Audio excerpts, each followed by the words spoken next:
Hello साथीहरू, welcome back to vlog new episode है। म चाहिँ आज हिँड्दै गर्दाखेरि किन आएको पनि भिडियो नबनाएको धेरै भएको थियो। अनि फेरि हिँड्दै गर्दाखेरि एउटा माइन्डमा के आयो भने सायद अहिले पनि एकदमै हात कठ्याइदिरहेछ। चारैपट्टि हिउँ देख्न सक्नुहुन्छ कति चिसो छ। -16-17 भनेको होइन, एकदमै धेरै चिसो हो। अहिलेसम्म चाहिँ यतिको मौसम मैले चाहिँ सो अहिले चाहिँ ठ्याक्कै त्यही ठाउँमा छु म, जहाँ धेरै चिसो छ, जहाँ धेरै आँखामा निन्द्रा हुँदैन।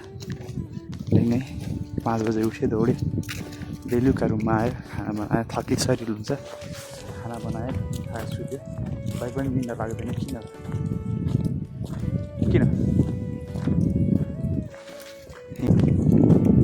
कि सपना केले होला गाइस, कमेन्ट गर्नु होइन। पीडा भनेको अब यस्तै